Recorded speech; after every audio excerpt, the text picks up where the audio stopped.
Shada barano soproto fena soproto. Shalolo soproto kunde kiske proto made.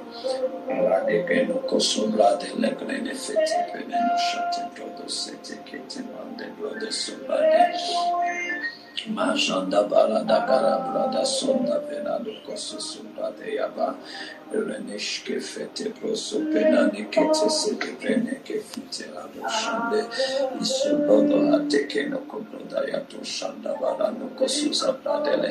Rade brodo soto la blande shene boloto koso. Lift up your voice and begin to pray in tongues. Elakete kiamande velata barada. Il lève ta voix bien-aimée et commence à parler en langue. Et shada galado balada balada balada senda bala. Laisse le Saint-Esprit commencer à prier à travers toi. Et que nous soprons ta bénégré de shanda balada gabeno toliama. Et lève ta voix bien-aimée et commence à parler en d'autres langues. Ratokoshite brede sotoko vila brodo suta le brodo somate. Et la ibra de soto la brade.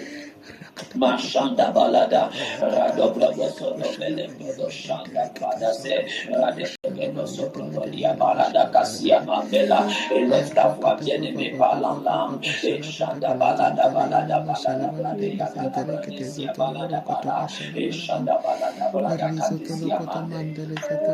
Oh, mande soto balada kashande grande se proto le brodo soto dia mande. Male brodosa, radeke deke dia mandele brede, radeke dia bala brade sia mandele malima, et la sobro dia da vite que celui qui parle en langue parle des mystères de Dieu, et chante brodo dia mande, la vie dit que lorsque nous parlons en langue, c'est l'esprit qui intercède pour nous, parce qu'il sait ce qu'il convient de demander à Dieu, et chante bala brodo soda, il brede sete que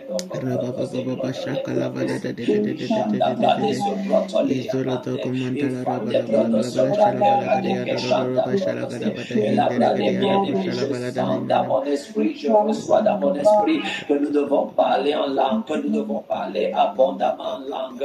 Là où tu es, parle, commence à parler en langue.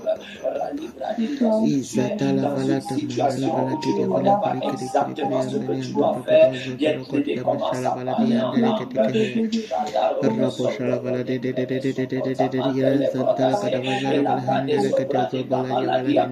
Je vois dans mon esprit des personnes qui sont dans des situations où elles ne savent pas quoi faire, elles ne savent pas exactement quoi faire. Bien aimé, commence à parler en langue, commence à parler en langue.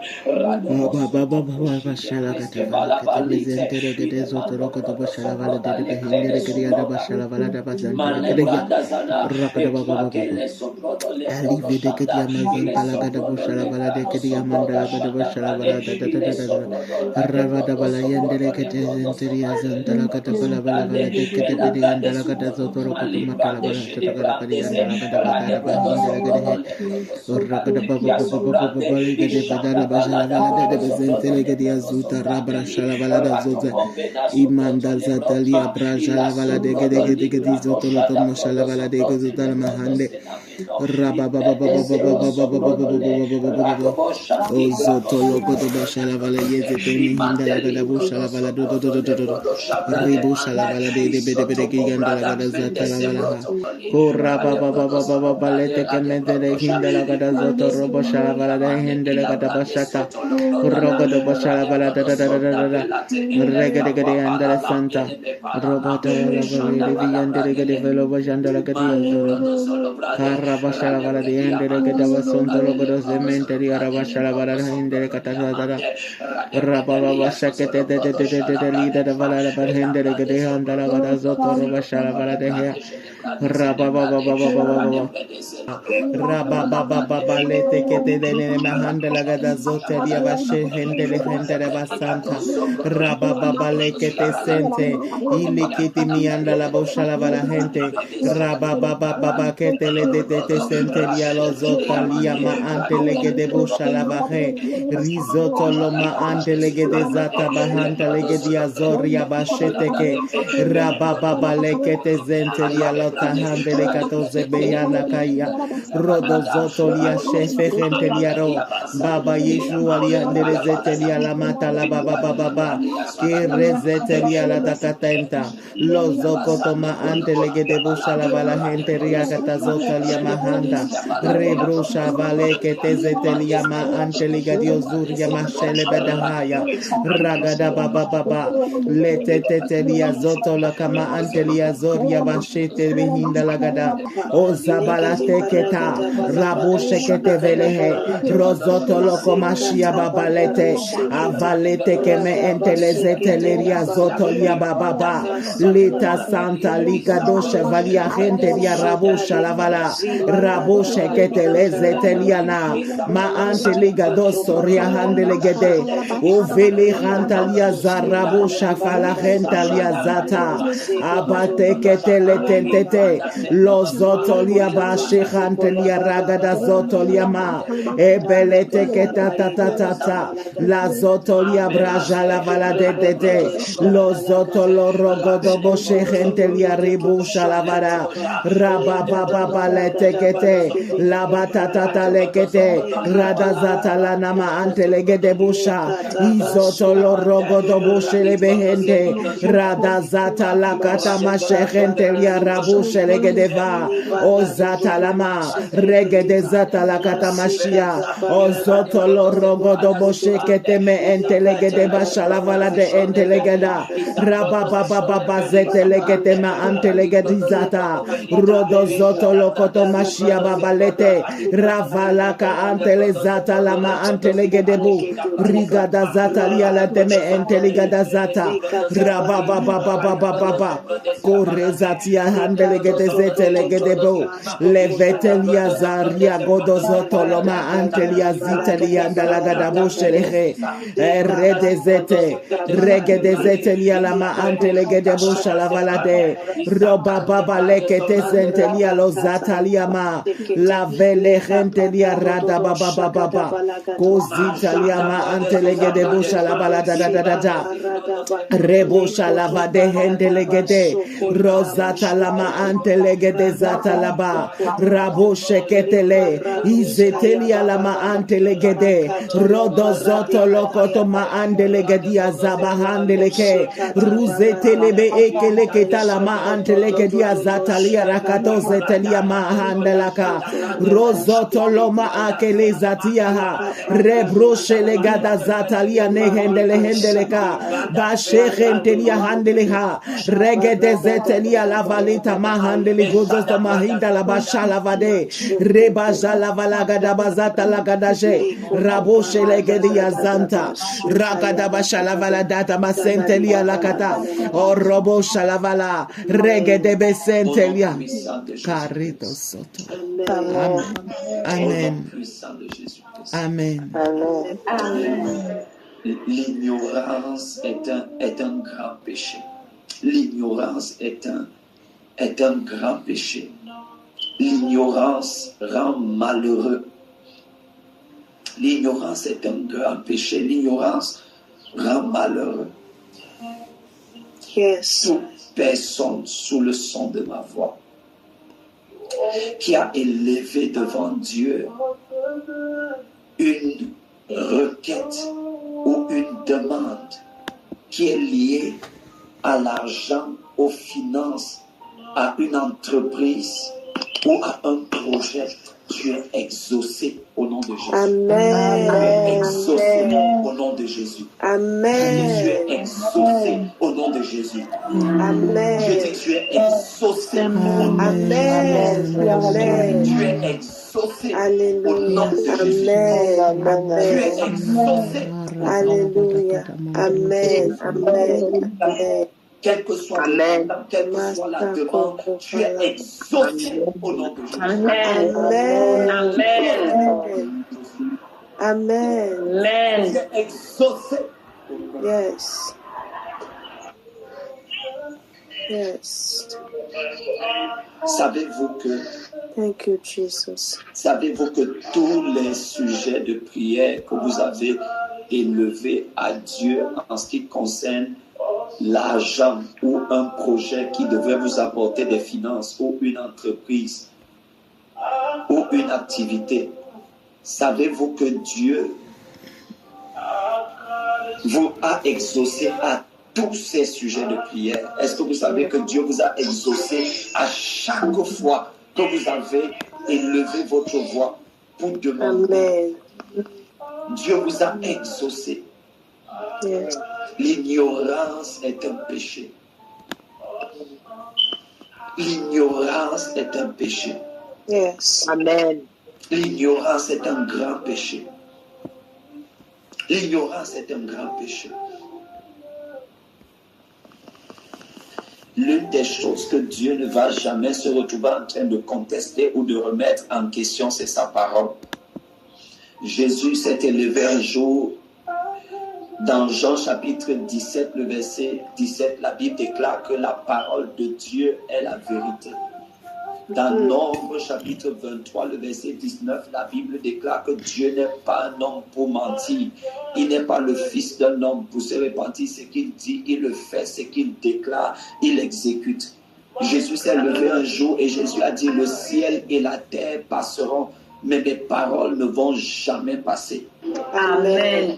Savez-vous qu'il est difficile de vivre une vie de consécration, de maintenir votre famille, votre maison dans une consécration authentique lorsque vous êtes pauvre?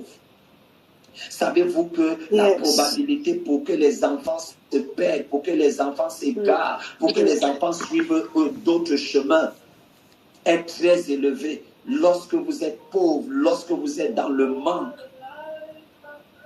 Yes. Savez-vous que Dieu ne okavare shanimana si anofete prodaze retemeno prodose kito brodale ikerusu brodale yamate. Savez-vous que l'épanouissement de vos enfants est également lié à l'abondance?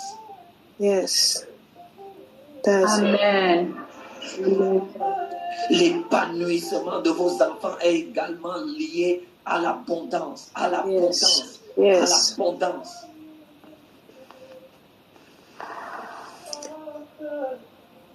Savez-vous que l'abondance est également l'une des raisons pour lesquelles Jésus-Christ est allé à la croix? Dieu veut que vous soyez financièrement riches. Amen. Dieu veut que nous soyons financièrement riches. Amen. Je vais vous montrer certaines choses dans les Saintes Écritures.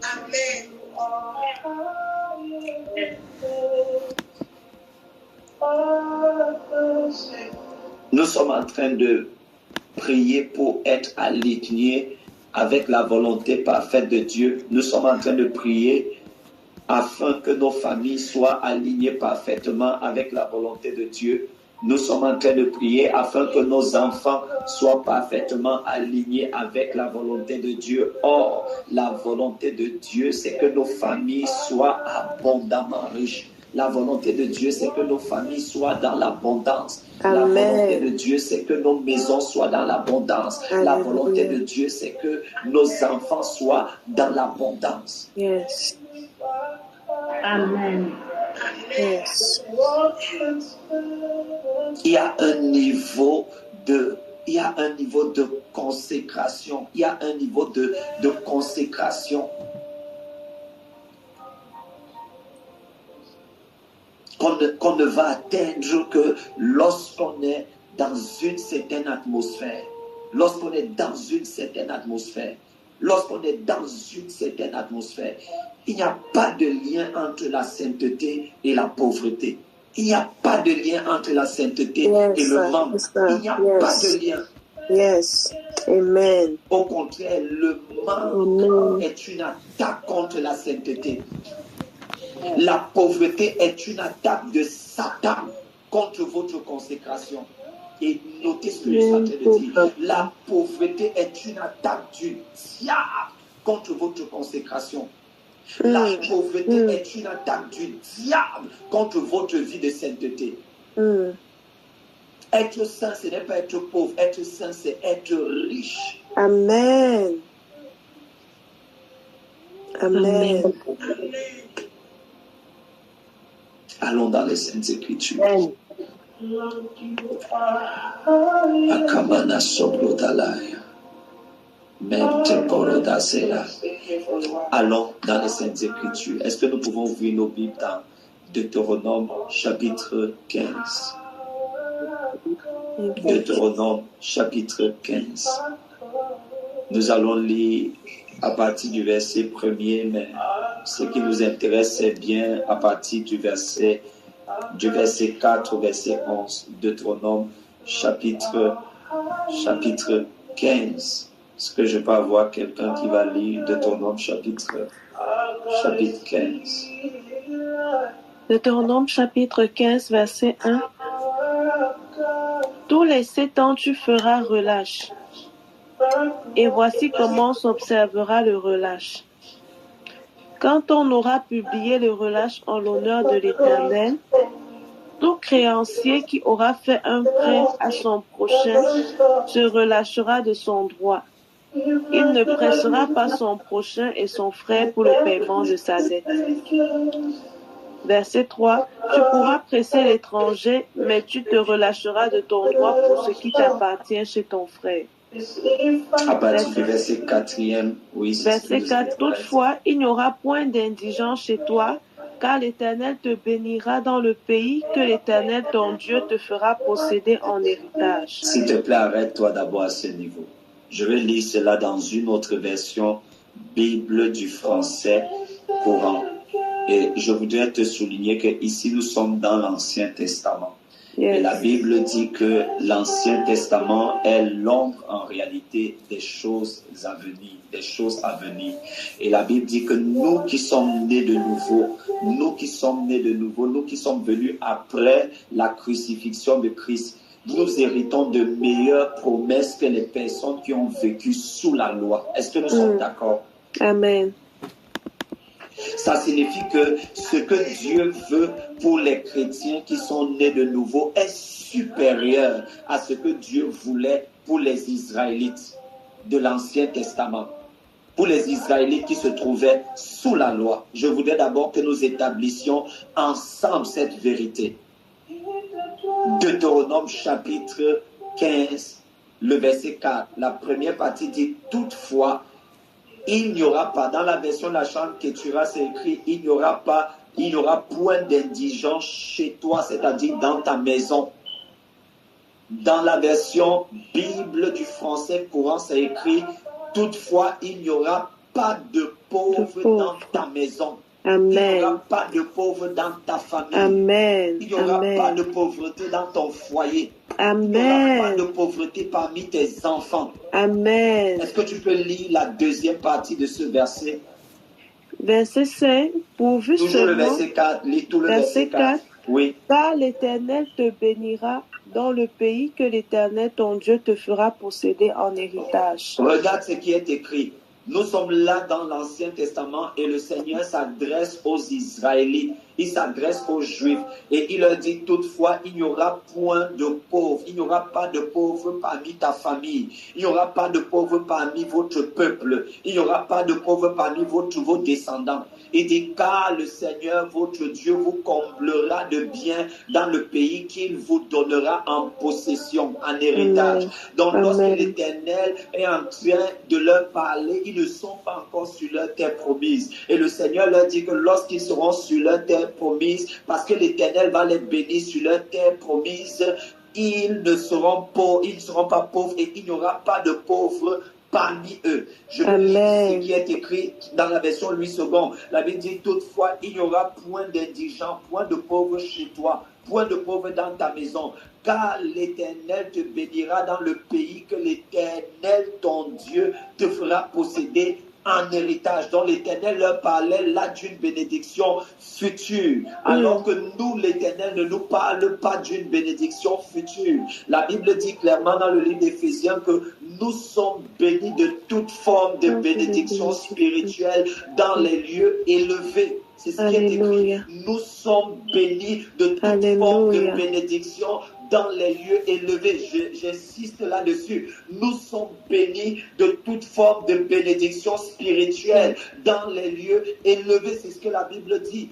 Proverbe chapitre 10, verset 22. La Bible dit, or, c'est la bénédiction de l'Éternel qui enrichit. Donc, il y a un lien entre la bénédiction de l'Éternel et la richesse. Et il y a un lien entre la malédiction et la pauvreté. La malédiction est liée à la pauvreté. En fait, la pauvreté est la conséquence de la malédiction, tandis que la richesse est la conséquence de la bénédiction. Donc, si nous avons été bénis de toutes sortes, de toutes formes de bénédictions spirituelles dans les lieux élevés, cela signifie que selon le plan de Dieu, selon la volonté de Dieu, nous devons être riches, nous devons être dans l'abondance, nous devons être dans l'opulence. Ça, c'est la volonté de Dieu. Ça, c'est la volonté de Dieu. Toute personne qui enseigne autre chose n'est pas en train d'enseigner la volonté de Dieu. Ça, c'est la volonté de Dieu. C'est sa volonté parfaite pour nous. C'est sa volonté parfaite pour nos familles. C'est sa volonté parfaite pour nos enfants. Amen, amen, amen. Est-ce que tu peux lire le verset 5e? Verset 5. Pourvu seulement que tu obéisses à la voix de l'Éternel ton Dieu, en mettant soigneusement en pratique tous ces commandements que je te prescris aujourd'hui. Verset 6. Verset 6. L'Éternel ton Dieu te bénira comme il te l'a dit. Tu prêteras à beaucoup de nations et tu n'emprunteras point. La Bible ne dit pas que tu seras endetté. Regardez, ça c'est une promesse de l'Ancien Testament. C'est une promesse de l'Ancien Testament. C'est une promesse de l'Ancien Testament. La Bible dit au verset 6e, l'Éternel ton Dieu te bénira comme il te l'a dit. C'est-à-dire ce que sa bouche dit, sa main l'accomplit. Il va te bénir comme il te l'a dit. Mais ça, ce n'est pas notre parole en réalité. Nous ne disons pas que l'Éternel va te bénir. Nous disons l'Éternel t'a béni. L'Éternel t'a béni. C'est ce qui est écrit dans la parole. Amen. Nous disons l'Éternel t'a béni. C'est ce que nous disons.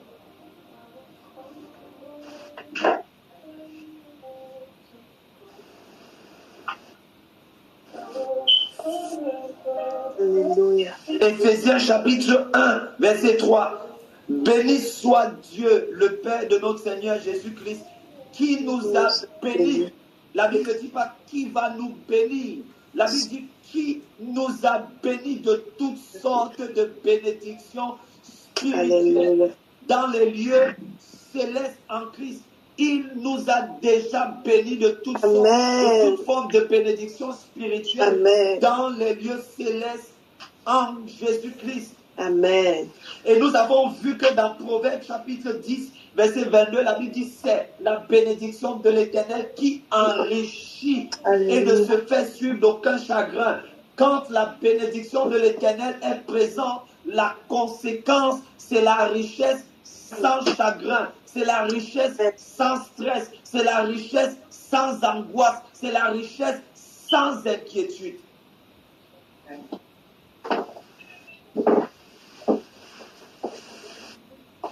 Amen. La question est celle de savoir pourquoi il y a une distance.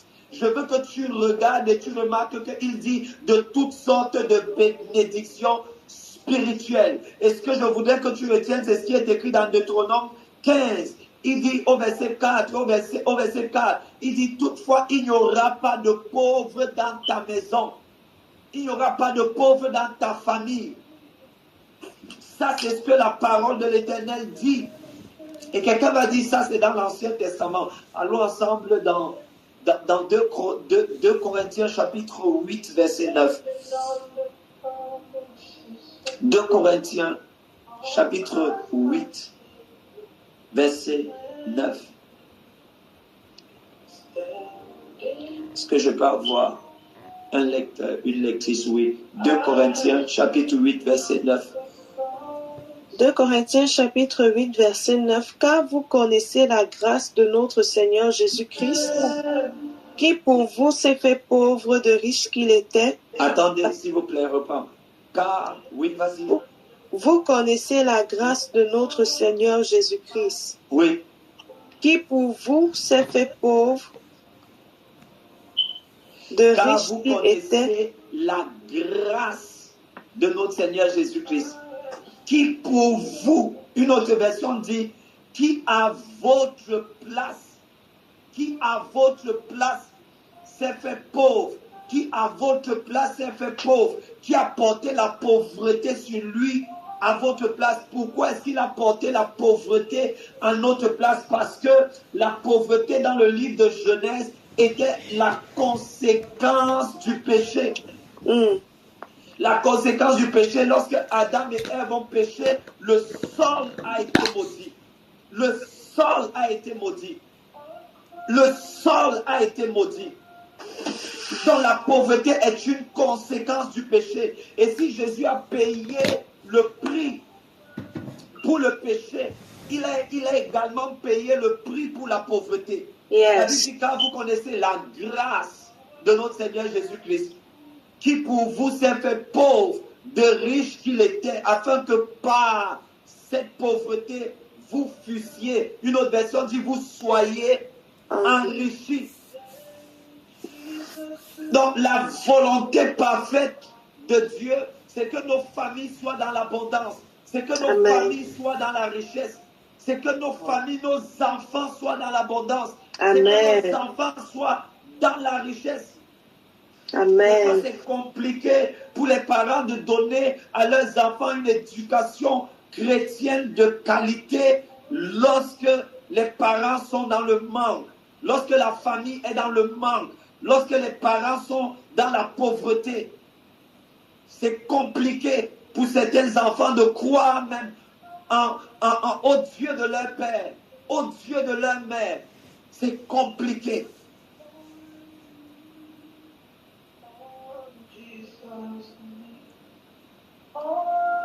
Allons un peu dans Philippiens. Philippiens, chapitre 4, verset 19. Philippiens, chapitre 4, verset 19. Est-ce que quelqu'un peut nous lire cela? Philippiens, chapitre 4, verset 19. Philippiens, chapitre 4, verset 19.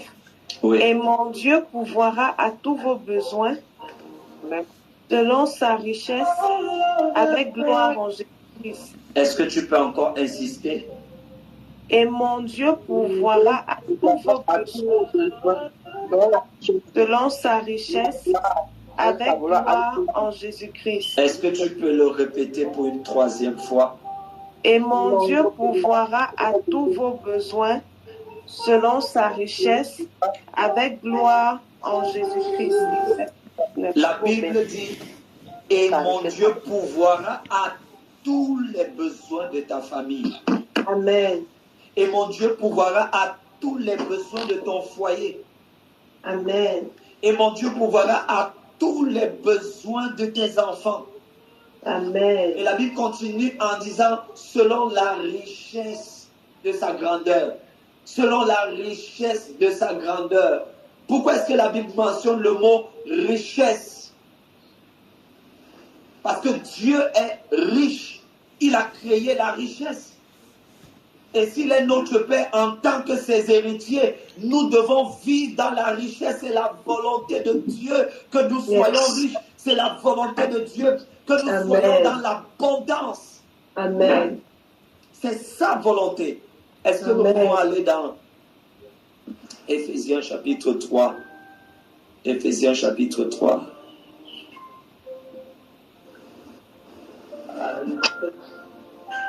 Verset 20. Éphésiens chapitre 3. Verset 20. Éphésiens chapitre 3, verset 20.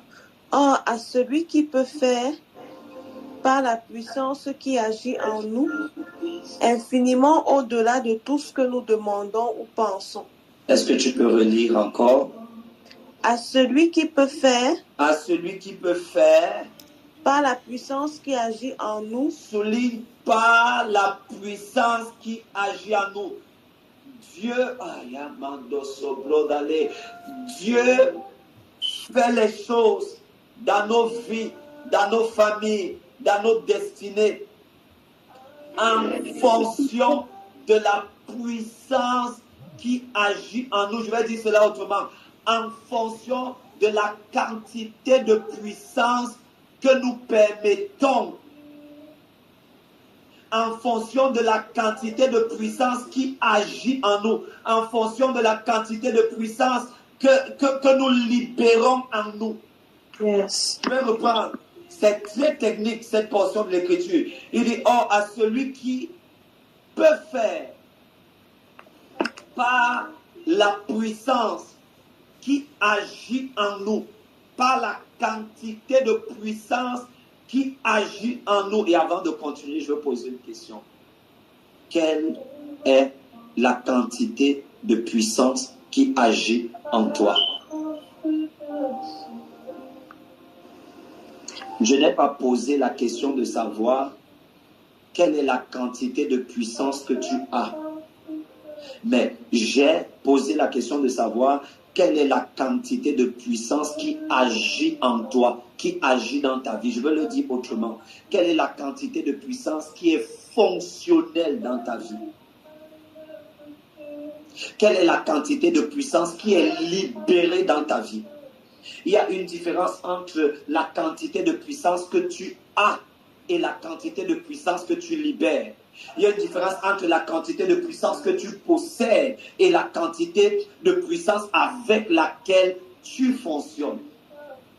Or, la quantité de puissance avec laquelle tu fonctionnes est fonction de ce que tu connais.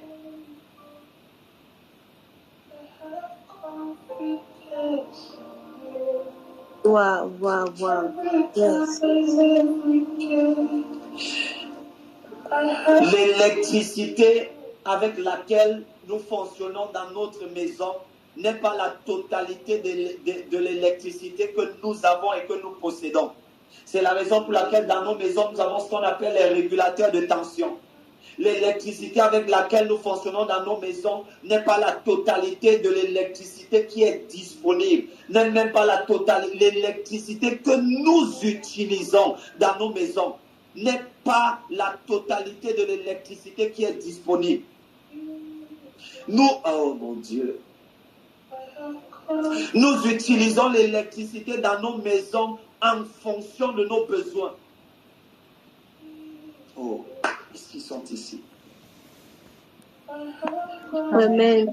La Bible dit, or, à celui qui peut faire par la puissance qui agit en nous. Dieu fait les choses, il les accomplit en fonction, ça c'est dans ta vie, en fonction de la puissance qui est fonctionnelle dans ta vie. En fonction de la puissance que tu libères dans ta vie. En fonction du niveau et de la quantité de puissance que tu libères dans ta vie. Et la question est celle de savoir quelle est la quantité de puissance que je libère dans ma vie. Mais avant de poser la question de savoir quelle est la quantité de puissance que je libère dans ma vie, la première question qu'il faudrait se poser, c'est quelle est la quantité totale de puissance que j'ai? La deuxième question qu'il faudrait se poser, c'est comment libérer la puissance de Dieu dans ma vie. Parce que tout enfant de Dieu a la puissance dans sa vie. Quelqu'un n'a pas dit Amen. Amen. Quelqu'un n'a pas dit Amen bien. Amen. Amen. Amen. Amen. Tout enfant de Dieu a la puissance dans sa vie. Somme 68, verset 28. La Bible dit, ton Dieu ordonne que tu sois puissant. Ouvre ta Bible. Somme 68, nous allons revenir dans ce passage initial. Somme 68, verset 28. Ton Dieu ordonne que tu sois puissant. Est-ce que quelqu'un peut nous lire ça? Psaume 68, verset 28.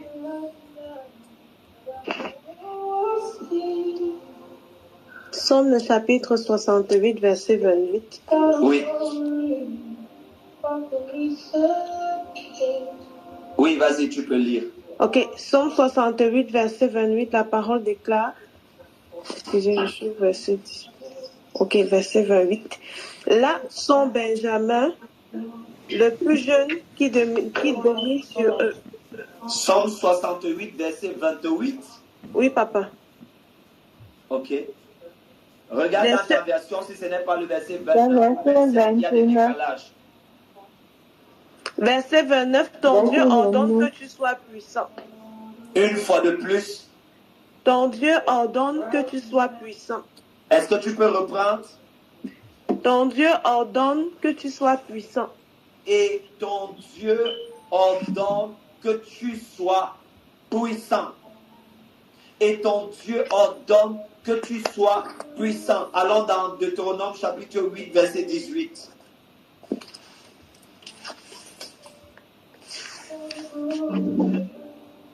Deutéronome chapitre 8, verset 18. La parole déclare, souviens-toi de l'Éternel ton Dieu, car c'est lui qui te donnera de la force pour les acquérir, afin de confirmer comme il le fait aujourd'hui son alliance qu'il a jurée à tes pères. La Bible dit, souviens-toi de l'Éternel ton Dieu, car c'est lui qui te donne la force pour acquérir les richesses. Souviens-toi de l'Éternel ton Dieu, car c'est lui qui te donne la force pour acquérir les richesses. Pourquoi Dieu te donne la force pour acquérir les richesses s'il ne souhaite pas que tu sois riche? S'il te donne la force pour acquérir les richesses, ça veut dire qu'il souhaite, c'est sa volonté que ta famille soit riche. C'est sa volonté que tes enfants soient riches. C'est sa volonté que tu éduques tes enfants dans la richesse, dans l'abondance et la volonté de Dieu. Et une fois de plus, dans Deutéronome 8, verset 18, c'est une promesse de l'Ancien Testament. Donc en réalité, les promesses du Nouveau Testament, elles sont supérieures aux promesses de l'Ancien Testament. Et la Bible dit, voici, c'est l'Éternel ton Dieu qui te donne de la force pour acquérir les richesses. Ça signifie quoi? Ça signifie que les richesses s'acquièrent. Et pour acquérir les richesses, il faut de la force. Et quelle est la force qu'il faut acquérir les richesses? Cette force-là s'appelle la sagesse.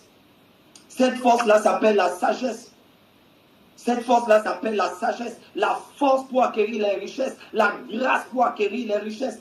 La force et la grâce pour acquérir les richesses. Pour acquérir les richesses, on a besoin de la force, on a besoin de la grâce, on a besoin de la sagesse, on a besoin de la faveur de Dieu pour acquérir les richesses. Or, ça, c'était une promesse de l'Ancien Testament. Et lorsqu'on lit dans le livre des Psaumes, Psaume 68, verset 28, la Bible dit, ton Dieu ordonne que tu sois puissant. Ça veut dire qu'en toi, écoute bien, ça veut dire que tu ne t'attends plus à recevoir la force pour acquérir les richesses. Tu as déjà la force pour acquérir les richesses. Tu as déjà la sagesse pour acquérir les richesses. Tu n'attends plus pour recevoir une nouvelle sagesse pour acquérir les richesses. Tu as déjà cette force en toi. Tu as déjà cette sagesse en toi. Mais où se trouve-t-elle? Elle se trouve dans ton esprit. Amen. Et pas dans ton âme. Elle se trouve dans ton esprit et pas dans ton système de pensée forcément. Elle se trouve dans ton esprit et pas dans tes émotions forcément. Elle se trouve dans ton esprit et pas dans ton âme forcément. C'est pourquoi la Bible dit, oh, à celui qui peut faire par la puissance qui agit en toi. Maintenant, la question c'est, ok, tu as reçu la force, nous avons reçu la force pour acquérir les richesses dans notre esprit. Nous avons reçu la sagesse pour acquérir les richesses, ça se trouve dans notre esprit. Nous avons reçu la grâce et la faveur pour acquérir les richesses et ça se trouve dans notre esprit. Mais maintenant, quelle est la quantité de cette force? Quelle est la quantité de cette sagesse? Quelle est la quantité de cette grâce? Quelle est la quantité de cette faveur qui est opérationnel dans ma vie, qui est opérationnel dans ma famille, qui est opérationnel dans mon foyer, qui est opérationnel dans mon couple. Quelle est la quantité de cette force? Et la vraie question, c'est comment libérer cette force? Comment libérer cette sagesse? Cette sagesse qui attire les richesses, cette sagesse qui attire la grâce, cette faveur qui provoque les richesses, cette faveur qui provoque l'abondance. Comment est-ce que je la libère? Comment est-ce que je la libère? Comment libérer cette puissance? Comment libérer cette sagesse? Comment libérer cette grâce? Comment libérer cette faveur? C'est ici la vraie question. Il dit, or, à celui qui peut faire par la puissance qui agit en moi infiniment au-delà de tout ce que je demande et de tout ce que je pense. Est-ce que tu as vu? Au-delà de tout ce que je demande et de tout ce que je pense. Qu'est-ce que ça veut dire? Oh, ça veut dire que cette puissance, cette sagesse est non seulement libérée, où Dieu agit selon cette puissance qui est libérée en moi, en conformité avec ce que je demande et ce que je pense. Pas uniquement en conformité avec ce que je demande, mais en conformité avec ce que je demande et ce que je pense. Ça signifie que l'un des moyens, ce que je pense, est un élément déterminant pour libérer la quantité de puissance et de sagesse qui attire les richesses. Je vais reprendre. Ça signifie que ce que je pense est continuellement, ce que je pense continuellement est un élément déterminant pour attirer, pour libérer la puissance qui attire les ressources, la puissance qui attire les finances, la puissance qui attire les richesses. Ce que je pense est déterminant. Comment libérer la puissance qui attire les richesses? Comment la libérer? Et quelqu'un va se poser des questions. Mais ça signifie donc que Dieu a exaucé toutes les prières concernant l'argent, concernant les finances que je lui ai faites. Oui, Dieu a exaucé toutes les prières. Toutes les prières que tu as élevées devant Dieu concernant l'argent, concernant les ressources, concernant les finances, concernant un projet, Dieu a déjà, je ne dis pas qui va, Dieu a déjà exaucé toutes ces prières que tu as élevées. Toutes, sans aucune exception. Sans aucune exception. Amen. Amen. Mais maintenant, où se trouve Amen. Où se trouve le problème? Où se trouve le problème? C'est ici que je souhaite que tu m'écoutes attentivement. C'est ici que je souhaite que tu m'écoutes attentivement. Allons ensemble dans Daniel chapitre 9. Écoute-moi attentivement. Daniel, où se trouve le problème?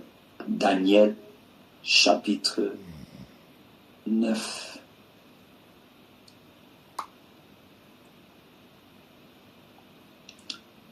Daniel, chapitre 9. Merci, Père.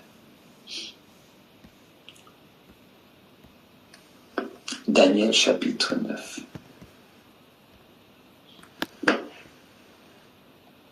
Merci, Père.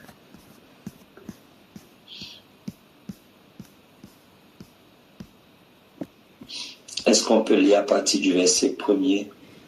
Daniel chapitre 9, c'est par là que nous allons sortir, nous allons continuer nous allons continuer l'enseignement ce soir et nous aurons un moment de prière très intense par rapport à l'enseignement que nous sommes en train de partager. Est-ce que quelqu'un peut lire pour nous Daniel chapitre 9 à partir du verset 1er, s'il vous plaît?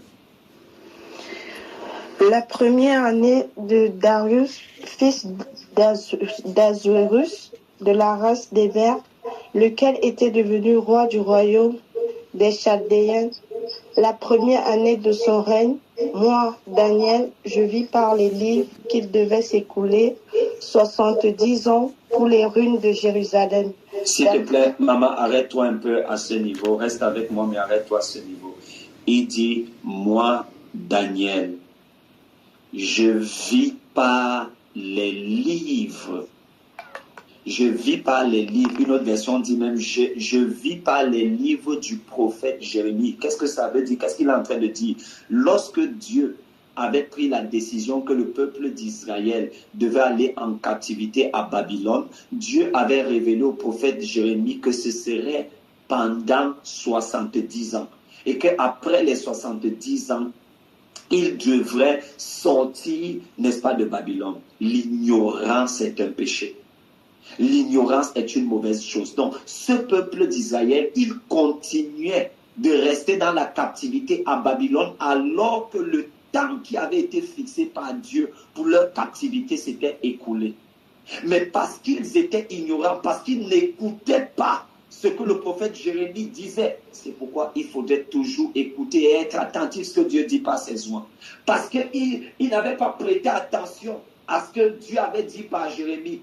Ils avaient oublié ce que Dieu avait dit par Jérémie. Personne n'était allé fouiller, lire ce qui avait été écrit par le prophète Jérémie. Ils continuaient de rester en captivité. L'ignorance est un péché, mes frères et mes sœurs. Beaucoup de souffrances ne sont que la conséquence de l'ignorance. Pas parce que Dieu n'a pas fait, mais simplement parce que les gens ignorent ce que Dieu a fait. Les gens ignorent, les gens sont ignorants de ce que Dieu a fait, de ce que Dieu a accompli. Continue la lecture, s'il te plaît. D'après le nombre des années dont l'Éternel avait parlé à Jérémie, le prophète, je tournais ma face vers le Seigneur Dieu, afin de recourir à la prière et aux supplications, en jeûnant et en prenant le sac et la cendre. Oui. Je priais l'Éternel mon Dieu, et je lui fis cette confession, Seigneur, Dieu grand et redoutable, toi qui gardes ton alliance et qui fais miséricorde à ceux qui t'aiment et qui observent tes commandements, nous avons péché, nous avons commis l'iniquité, nous avons été méchants et rebelles, nous nous sommes détournés de tes commandements et de tes ordonnances. Nous n'avons pas écouté tes serviteurs, les prophètes qui ont parlé en ton nom à nos rois, à nos chefs, à nos pères et à tout le peuple du pays. À toi, Seigneur, est la justice et à nous la confusion de face. En ce jour, aux hommes de Juda, aux habitants de Jérusalem et à tout Israël, à ceux qui sont près et à ceux qui sont loin, dans tous les pays où tu les as chassés à cause de tes infidélités dont ils se sont rendus coupables envers toi.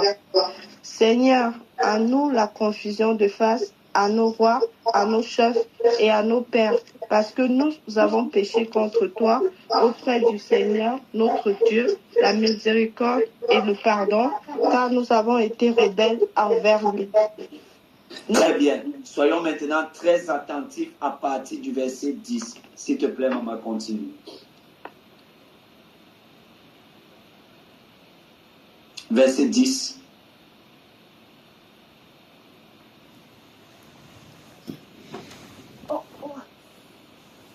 Alors, nous n'avons pas écouté la voix de l'Éternel. Excusez-moi.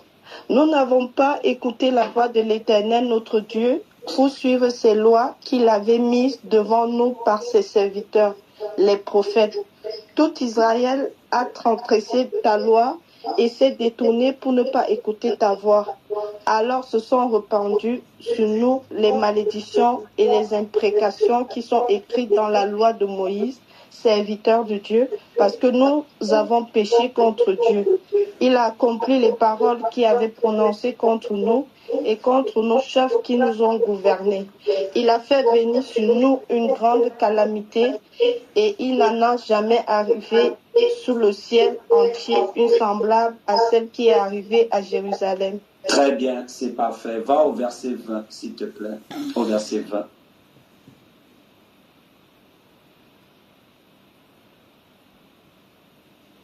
Verset 20. Je parlais encore, je priais, je confessais mon péché et le péché de mon peuple d'Israël. Et je présentais mes supplications à l'Éternel, mon Dieu, à faveur de la sainte montagne de mon Dieu. Je parlais encore dans ma prière quand l'homme Gabriel que j'avais vu précédemment dans une vision s'approcha de moi d'un vol rapide. Au moment de l'offrande du soir, il m'instruisit, il s'entretint avec moi. Il me dit, Daniel, je suis venu maintenant pour ouvrir ton intelligence. Lorsque tu as commencé à prier, la parole est sortie et je viens pour te l'annoncer. Arrête-toi un peu là, s'il te plaît. L'ange Gabriel dit au prophète Daniel que lorsque tu as commencé à prier, la parole est sortie. Lorsque tu as commencé à prier, donc tu as reçu l'exaucement, lorsque tu as commencé à prier, la parole est directement sortie. Lorsque tu as commencé à prier. Il dit, lorsque tu as commencé à prier, la parole est sortie et je viens pour te l'annoncer car tu es un bien-aimé. Sois attentif à la parole et comprends la vision. Donc ici, l'ange Gabriel va donc répéter, il va expliquer en fait la parole que l'Éternel a envoyée, n'est-ce pas, pour le peuple d'Israël comme étant la réponse et l'exaucement, disons, à la prière de Daniel. Maintenant, je vous amène au chapitre 10e. Et je vais lire le chapitre 10e à partir du verset 1.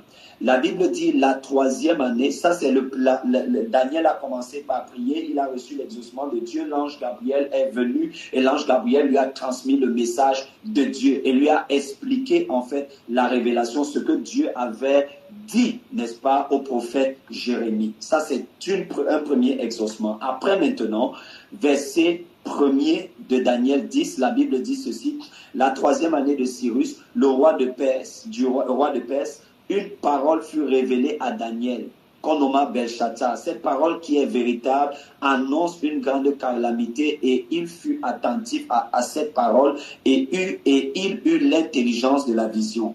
En ce temps-là, moi, Daniel, je fus 3 semaines dans le deuil. S'il vous plaît, regardez bien. Il dit, en ce temps-là, je vais reprendre le verset 2e. Il dit, au verset 2e, verset 1er, la 3e année de Cyrus, qui était roi de Perse, donc il se trouvait dans le pays de Perse, sur le territoire perse, une parole fut révélée à Daniel. Ça, c'est après le premier exaucement et la première visitation de l'ange Gabriel. Une parole fut révélée à Daniel qu'on nommait Belshazzar. Cette parole qui était véritable annonce une grande calamité. Il fut attentif à cette parole et il eut l'intelligence de la vision. Donc après avoir reçu cette révélation, Daniel va donc entrer dans un autre moment de jeûne et de prière. En ce temps-là, moi Daniel, je fus 3 semaines dans le deuil. Verset 3, je ne mangeais aucun mets délicat et il n'entrait ni viande ni vin dans ma bouche et je ne m'oignis point jusqu'à ce que les 3 semaines fussent accomplies. Je vais vous montrer une chose. Est-ce que vous avez vu que dans la première prière de Daniel, nous étions là au chapitre 9. Dès que Daniel a prié, l'Éternel a répondu à Daniel instantanément et l'ange Gabriel a transporté la réponse, l'exaucement à la prière de Daniel instantanément, dans les minutes qui ont suivi. Mais ici, est-ce que vous voyez que pour ce problème-ci, quelqu'un dit avec moi pour ce problème-ci. Pour ce problème-ci. Quelqu'un dit encore avec moi pour cette situation-ci. Pour cette situation-ci. Ça a pris 3 semaines à Daniel. Pour la première situation, vous avez vu, ça a pris quelques minutes pour que Daniel ait la réponse. Pour la deuxième situation, on voit que Daniel va jeûner et prier pendant 3 semaines. Et on pourrait se poser la question de savoir, mais est-ce que ça signifie que Dieu prend plus de temps pour exaucer certaines prières que d'autres. Non, en fait. Dieu ne prend pas plus de temps pour exaucer certaines prières que d'autres. Dès le moment où nous élevons nos voix pour demander quelque chose à Dieu, nous sommes généralement exaucés instantanément nous sommes exaucés instantanément si jamais ce que nous avons demandé est dans la volonté parfaite de Dieu. Or, vous et moi, nous savons que l'abondance financière, c'est la volonté parfaite de Dieu. Ça signifie qu'au moment où vous avez prié, au moment où nous avons prié, nous avons été instantanément exaucés, n'est-ce pas, par Dieu. Et maintenant, quel est le problème? Regardez ce qui est arrivé à Daniel. La Bible dit, au verset 3, pendant 3 semaines, je ne mangeais pas, je ne buvais pas, il disait même qu'il ne se oignait pas. Verset 4, le 24e jour du premier mois, j'étais au bord du grand fleuve qui est Hiddekel. Verset 5, je levais les yeux, je regardais et voici, il y avait un homme vêtu de lin et ayant sur les reins une ceinture d'or d'Uphaz. Son corps était comme du chrysolite. Son visage brillait comme l'éclair. Ses yeux étaient comme des flammes de feu. Ses bras et ses pieds ressemblaient à de l'airain poli. Et le son de sa voix était comme le bruit d'une multitude. Verset 7. Moi, Daniel, je vis seul la vision et les hommes qui étaient avec moi ne la virent point. Mais ils furent saisis d'une grande frayeur et ils prirent la fuite pour se cacher. Je restais seul et je vis cette grande vision. Les forces me manquèrent, mon visage changea de couleur et il fut décomposé. Si vous lisez, je vais résumer l'histoire, si vous lisez attentivement la suite de cette histoire, ce que Daniel raconte, ça c'est la vision qu'il a eue, mais plus tard, Daniel décrit parfaitement que lorsqu'il a pris ce temps de jeûne et ce temps de prière pendant 3 semaines, en réalité, Dieu l'a exaucé une fois de plus instantanément. Et la réponse que Dieu a envoyée à Daniel était transportée une fois de plus par l'ange Gabriel. Par l'ange Gabriel. Dis avec moi l'ange Gabriel. L'ange Gabriel. Mais il se trouve que pendant que l'ange Gabriel transportait la réponse de Dieu, l'exaucement, n'est-ce pas, du prophète Daniel, il se trouve que l'ange Gabriel a été retenu dans les airs exactement pendant 3 semaines par le prince des Perses, c'est-à-dire un ange déchu qui opérait dans les airs. Et il a retenu l'ange Gabriel pendant 3 semaines.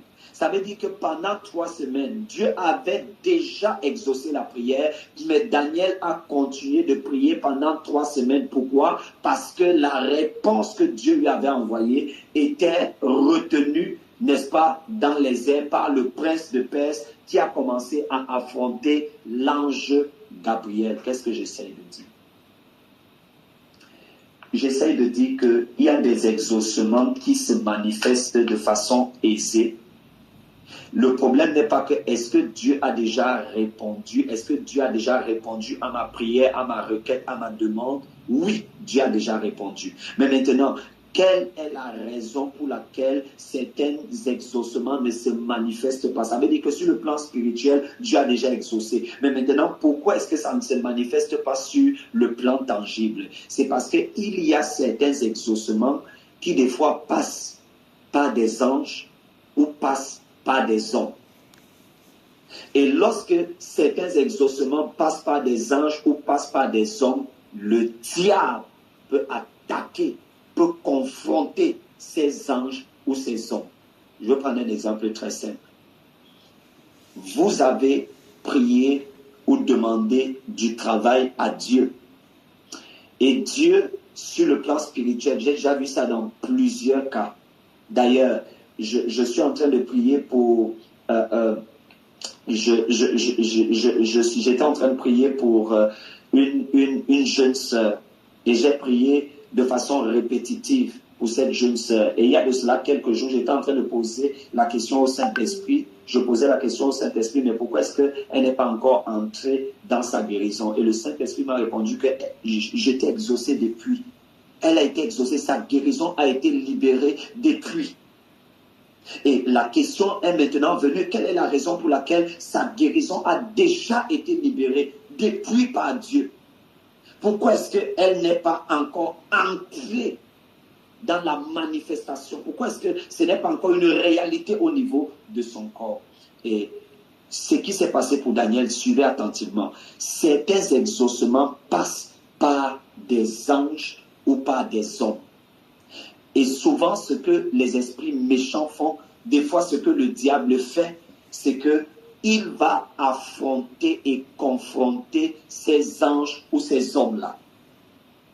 Imagine par exemple que tu as prié et tu as demandé à Dieu un travail. Et Dieu t'a déjà exaucé, n'est-ce pas? Il t'a déjà exaucé pour ce travail. Ou il t'a déjà exaucé pour ce dossier. Ou il t'a déjà exaucé pour ce projet. Il a déjà libéré les finances sur le plan spirituel. Mais maintenant, n'oublie pas que cet exaucement va se manifester sur la terre par un homme.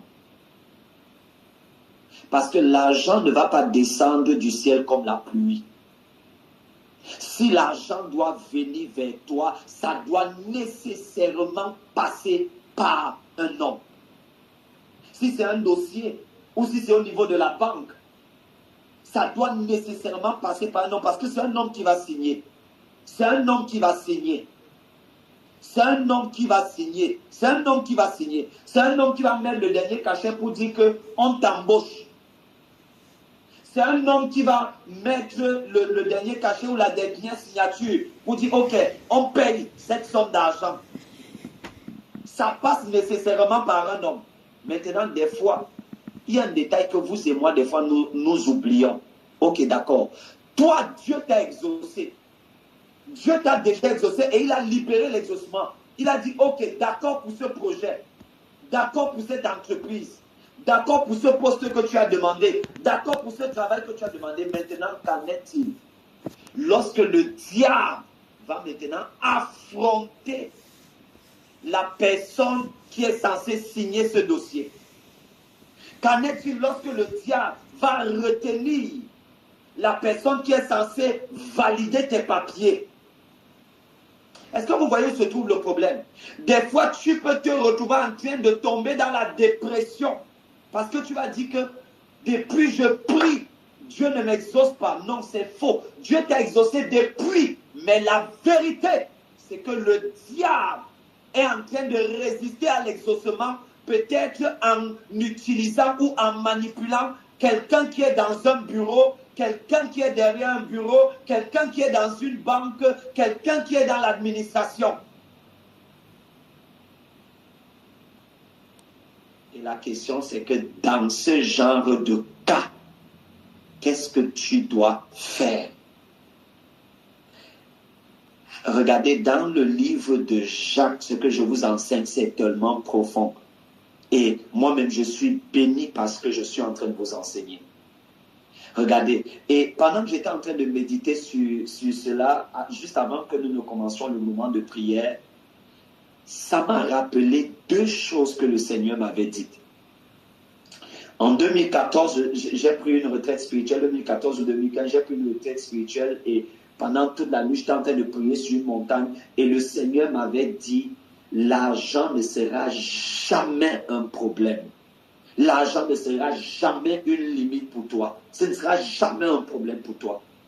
Et je me souviens qu'en début de l'année passée, début de l'année 2024, pendant que j'étais en train de préparer mon entrée dans l'année 2024, dans la prière, le Seigneur m'a donné une révélation et je ne savais pas, je ne comprenais pas pourquoi est-ce que le Seigneur m'avait donné cette parole prophétique.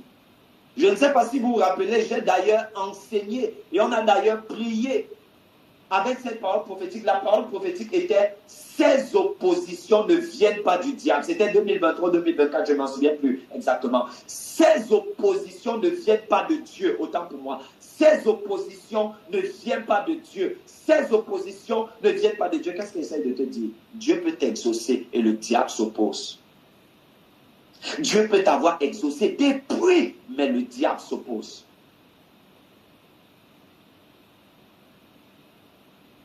Et maintenant, tu connais quelle est la révélation? Ce n'est pas Dieu qui va venir s'opposer au diable. Ok, je vais décortiquer ça. Tu as demandé quelque chose à Dieu. Dieu t'a déjà exaucé. Il a libéré la chose sur le plan spirituel. Donc, sur le plan spirituel, le ciel sait que tu es exaucé depuis. Maintenant, quelle est souvent l'erreur? Le problème, c'est que des fois, quand le ciel nous a exaucés, le diable vient, il s'oppose. Si c'est un dossier que quelqu'un doit signer, le diable va visiter la personne. Il fait tout pour que cette personne ne signe pas le dossier, qu'elle ait des problèmes ou qu'elle s'énerve contre toi. Ou si c'est quelqu'un qui t'a promis, qui avait promis de te donner quelque chose, ou si c'est au niveau de la banque où on doit signer ton dossier de financement, la personne devient, the person become mad against you. Pourquoi? Parce que c'est le diable qui est en train de s'opposer à la personne. Or, maintenant, quelle est l'erreur stratégique que nous faisons souvent? C'est que quand le diable va s'exposer à... quand le diable va...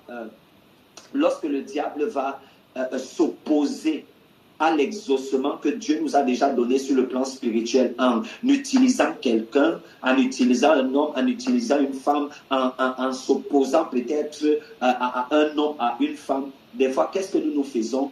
Nous allons continuer de dire Seigneur, exauce-moi, Seigneur, exauce-moi, Seigneur, exauce-moi, Seigneur, exauce-moi, Seigneur, exauce-moi, Seigneur, est-ce que tu n'entends pas mon cri? Seigneur, exauce-moi, Seigneur, donne-moi les finances, Seigneur, donne-moi, exauce-moi. Tu peux prier comme ça pendant 20 ans, pendant 25 ans. Et des fois, sans aucun changement. Pourquoi? Parce que Dieu t'a déjà exaucé depuis. Et quand Dieu t'a déjà exaucé depuis et que tu te rends compte que c'est en train de tarder, qu'est-ce que tu fais? Pas de panique. Tu sais que si ça commence à tarder, ça veut dire que le diable est en train de s'opposer derrière. Et qu'est-ce que tu dois faire dans ce genre de cas? C'est toi qui dois aller affronter le diable. C'est pourquoi dans Jacques chapitre 4, c'est écrit noir sur blanc, résister au diable. Résister au diable. Résister au diable. Et si à un moment donné, tu ne connais donc pas à quel niveau est-ce que le diable est en train de s'opposer ou qui est-ce que le diable essaie d'utiliser pour que la bénédiction que Dieu t'a envoyée ou l'exaucement que Dieu t'a envoyé ne se manifeste pas sur la terre. Si tu ne connais pas quelle est la personne que l'ennemi est en train d'utiliser ou que l'ennemi est en train de bloquer, qu'est-ce que tu fais? Tu pries en langue. Tu pries en langue. Romains chapitre 8, verset 26 et verset 27. Nous ne savons pas quoi demander à cause de la faiblesse de notre intelligence, mais le Saint-Esprit qui sonde toutes les profondeurs de Dieu, il sait quoi demander. Il vient donc intercéder à travers nous, au travers des soupirs inexprimables. C'est à cela que c'est la prière en langue. C'est à cela que c'est la prière en langue. Mais ici, quand tu commences à prier en langue, tu ne dois pas prier en langue avec l'esprit de doute que Dieu ne t'a pas exaucé. Non, tu pries en langue en sachant que Dieu t'a exaucé depuis. Et tu pries en langue pour faire face maintenant aux oppositions du diable, pour lui résister et lui dire, ici, je vais entrer en possession de l'exaucement que Dieu a déjà libéré. L'exaucement, ce qui concerne mes finances. L'exaucement, ce qui concerne mes projets. Donc, certains d'entre nous, nous avons des compiles ou des compilations des exaucements qui sont superposés dans nos esprits. Mais où se trouve le problème? Où se trouve le problème? Où se trouve le problème? C'est que le diable est en train de s'opposer à ce que tu prennes possession de ces papiers-là, que tu tiennes tes papiers entre tes mains. Vous savez, le diable peut s'opposer même aux choses qui semblent être les choses les plus petites, les choses les plus simples, il peut s'opposer juste parce qu'il sait que si vous n'avez pas cette chose-là, c'est susceptible de vous paralyser, de vous contraindre, de vous amener à ne pas accomplir un certain nombre de choses. Lorsque je suis arrivé, par exemple, ici en France, il était question que je passe, disons, le permis de conduire. Et vous savez que pour quelqu'un qui vient, par exemple, pour quelqu'un qui vient de, disons, d'ailleurs, je veux dire des fois d'Afrique, disons, des fois ça peut être assez compliqué. Assez compliqué dans le sens où, surtout que j'avais déjà fait le permis de conduire au Cameroun. Donc, j'avais pris certaines habitudes au volant. Donc, j'arrive ici en France, il faut passer en fait le permis de conduire. Et lorsqu'il faut passer le permis de conduire, je me retrouve confronté à une succession de difficultés. Déjà, en ce qui concerne, disons, le code, quelque chose de simple et d'évident, le code, de très simple et de très évident. Mais vous savez comment est-ce que j'ai eu le code? Pour que j'ai eu le code, il a fallu que je mette mes genoux au sol. Il a fallu que je mette mes genoux au sol, parce que mon épouse et moi, on avait eu, disons, on n'était pas d'accord sur un certain nombre de choses, sur le timing pendant lequel je devais faire le code. Elle voulait que dès que je suis arrivé en France, que je commence directement le code. Et moi, j'ai reporté cela. Je lui ai dit non, pour le moment, j'ai pas du temps, je vais faire ça après. Donc, il a fallu que, je m'accorde avec elle. Deuxièmement, il a fallu que je prie. Et je vais vous dire, dès que j'ai prié, je ne suis plus allé réétudier pour apprendre encore, pour avoir une information quelconque. Parce qu'en fait, les connaissances qu'il fallait pour passer le code, je les avais. Mais à chaque fois, le résultat, c'était toujours 34, parce qu'il faut avoir 35 sur 40 au moins pour passer le code en France. Donc, des fois, c'était 34, des fois, c'était 34, 33, 34, 33 et tout. Donc, finalement, j'ai prié, j'ai eu le code. Maintenant, lorsque il faut passer le permis de conduire, suivez attentivement, je vous donne ce témoignage personnel. Lorsqu'il faut passer le permis de conduire, premièrement, je vais dans une auto-école et disons que j'ai un moniteur, disons qui, au lieu de donner normalement cours, elle est ailleurs. Elle est ailleurs, elle ne se soucie pas, elle n'utilise aucune méthode pédagogique. Le plus important, ce qui est plus utile pour elle, c'est de se faire de l'argent. Finalement, je passe le permis pour la première fois et je ne le réussis pas. Je vais dans une autre auto-école et quand je vais dans une autre auto-école, j'ai un moniteur et pendant que nous sommes là, nous faisons une séance et je fais une erreur au volant. Pendant que je fais cette erreur au volant, le monsieur commence à m'insulter. Et je vous assure, le monsieur m'a tellement insulté que j'ai senti en moi une colère qui était en train de monter à l'intérieur de moi. Et tout ce que j'ai fait, je suis descendu de la voiture, je suis sorti simplement de la voiture et je ne lui ai dit aucun mot, aucune parole supplémentaire. Ce qui fait que je me suis retrouvé en train de laisser plusieurs mois s'écouler. J'ai d'abord dit que cette affaire d'auto-école, je la mets de côté. Jusqu'à ce que finalement, je me décide, je dis, ok, d'accord, là maintenant, je vais terminer avec l'auto-école et j'aurai mon permis de conduire. Et j'ai prié par rapport à ça parce qu'à un moment donné, j'ai constaté qu'en fait, c'était une opposition de l'ennemi pour me mettre dans une position qui était inconfortable. Parce que des fois, comment je vais dire cela? Nous prenons juste certaines choses sur le plan humain, sur le plan matériel, alors qu'il y a des enjeux, il y a des fois de plus grands enjeux derrière. Et l'ennemi les voit. Et qu'est-ce qui va se passer? Je vous dis, je suis allé passer, disons, le permis de conduire, je suis allé passer le permis de conduire, et au moment où je monte dans le véhicule, je commence à faire le parcours normalement, et pendant que je suis en train de faire le parcours, à un moment donné, mes pieds commencent à trembler. Mes deux pieds commencent à trembler. Imaginez, vous êtes au volant, mes deux pieds commencent à trembler. Je suis au volant. Le moniteur est là, l'examinateur est également là. Et je fais normalement le parcours, et lorsque je fais le parcours, juste à la fin du parcours, j'ai, comment ça s'appelle, j'ai une priorité à droite. À la fin du parcours, j'ai une priorité à droite et je ne pose pas le pied, parce que quand tu as une priorité à droite, par exemple, au moment où tu arrives sur cette priorité à droite, tu dois en fait poser ton pied sur le frein. Tu ne dois pas forcément freiner, mais ton pied doit être posé sur le frein au cas où une voiture vient du côté droit. Donc, je rate cette priorité à droite et la monitrice l'examinateur me fait la remarque en me disant, monsieur, vous venez juste de rater une priorité à droite. Normalement, c'est une erreur éliminatoire. Donc, quand je termine, en fait, je sais que ici, c'est mort, en fait, quand je termine.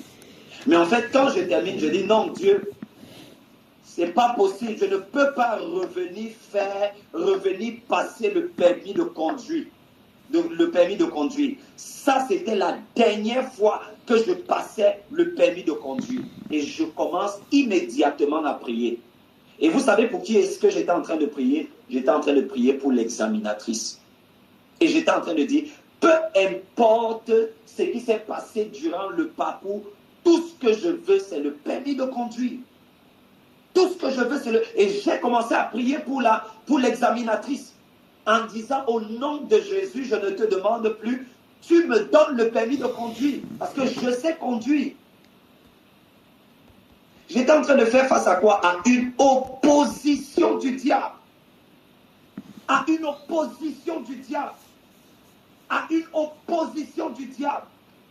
Et lorsque tu ne parviens pas à discerner, si tu ne parviens pas à discerner ce type de choses, tu vas te dire, mais qu'est-ce qui est en train de se passer? Seigneur, je prie, tu ne m'exauces pas. Seigneur, mais quelque chose qui normalement, quelque chose qui est censé être, disons, je ne vais pas dire simple, je vais pas dire simple, parce que ça demande de la concentration, ça demande de l'implication.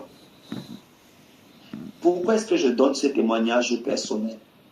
Je donne ce témoignage personnel parce que je sais que j'ai sous le son de ma voix, poussé par le Saint-Esprit, des personnes qui se retrouvent en train de vivre des difficultés personnelles. Ce n'est pas forcément exactement dans le même domaine, mais c'est peut-être dans d'autres domaines. En ce qui concerne par exemple tes papiers, ou en ce qui concerne peut-être un dossier de financement bancaire, de financement au niveau de la banque, ou en ce qui concerne par exemple ta vie professionnelle. Écoute-moi, le Seigneur m'a envoyé te dire que tu as été exaucé depuis. La raison pour laquelle tu n'es pas encore rentré dans la possession de cet exaucement, il y a deux choses qu'il faut régler. Premièrement, quand Dieu t'a exaucé, ne doute plus. Jacques chapitre 1, verset 8, nous l'avons lu la dernière fois. Nous avons lu que Jacques a dit que celui qui est instable, inconstant dans ses pensées et qui doute, n'espère pas qu'il puisse recevoir quelque chose de Dieu. Première des choses, quand tu as prié, sache que Dieu t'a exaucé. Ne doute plus de l'exaucement de Dieu. Quand tu vois le retard, ne doute pas de l'exaucement de Dieu. Va chercher ailleurs si tu vois le retard. C'est ce qu'on enseigne à l'école internationale, la prière, l'intercession. Quand tu vois le retard, quand tu vois que la chose ne s'est pas manifestée, disons, dans les délais, non, le problème ne vient pas de Dieu. Dieu t'a exaucé depuis, tant que c'est en conformité avec sa volonté. Où se trouve le problème? L'ennemi est en train de s'opposer. Et quand l'ennemi s'oppose, tu attaques l'ennemi. Jacques 4, versets 6, 7 et 8. Résistez au diable. 1 Pierre chapitre 5, versets 6, 7 et 8. Résistez au diable. Et il s'éloignera, il ira loin de vous. On résiste comment au diable? Dans la prière. Pas en faisant des prières de supplication. Pas en faisant des prières où tu dis, oh Dieu, vraiment, exauce-moi. Oh Dieu, attaque le diable pour moi. Oh Dieu, paralyse le diable pour moi. Non. Dieu t'a demandé à toi de résister au diable. Tu dois donc t'armer de la parole de Dieu, les versets bibliques qui prouvent que tu as été exaucé. Tu prends ces versets bibliques et tu commences à commander au diable, à l'ennemi en fait, à toute opposition maléfique derrière ce que tu veux ou derrière ce que tu attends. Tu commandes de libérer. Je vous dis, il y a plusieurs personnes. Je me suis déjà retrouvé cela dans plusieurs cas. J'ai par exemple des enfants qui devaient voyager, disons, Dieu les attendait dans un autre pays, dans une autre nation, et Dieu avait déjà libéré l'exaucement depuis plus de 2 ans. Je l'avais déjà vu depuis plus de 2 ans. Le jour où le Seigneur m'avait donné la prophétie les concernant, c'était déjà exaucé depuis plus de 2 ans. Mais qu'est-ce qui s'est passé? Le diable s'est opposé à ce projet. Le diable s'est opposé à ce projet. J'ai un de mes fils.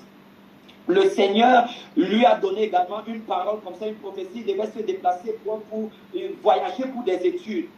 Déjà dans l'avion, il était déjà dans l'avion. Écoutez bien ce que je vous dis. Il était déjà dans l'avion. On l'a fait descendre de l'avion.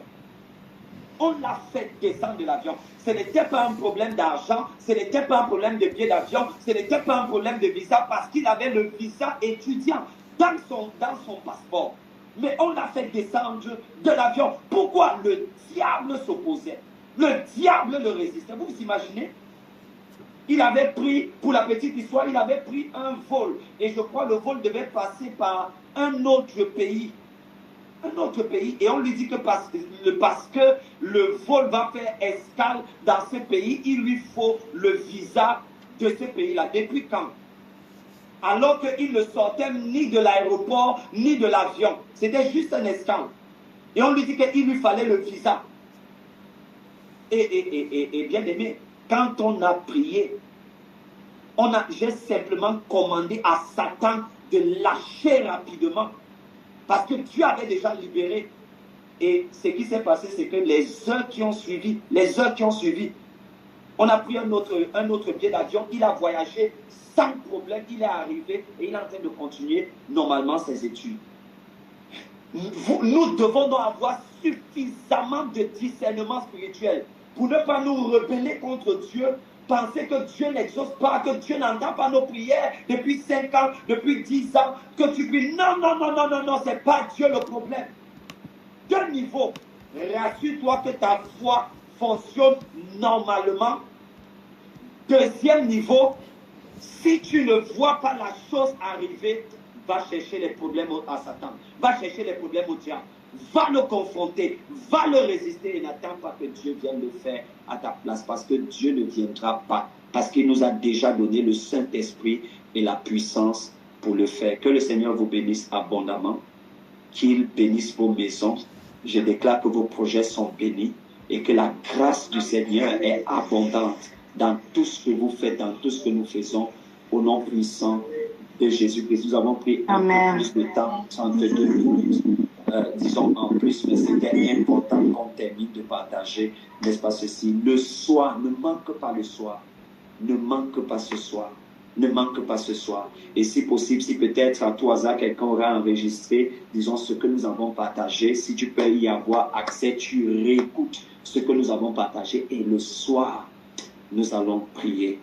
Nous allons entrer dans le combat spirituel, spécifiquement en ce qui concerne le domaine, disons, des finances. Que le Seigneur vous bénisse abondamment et que sa grâce soit sur vous et vos maisons. Shalom, shalom. À très très bientôt. Shalom. Merci beaucoup. Amen. N'hésitez pas à liker, à partager la chaîne et à vous abonner. Soyez bénis.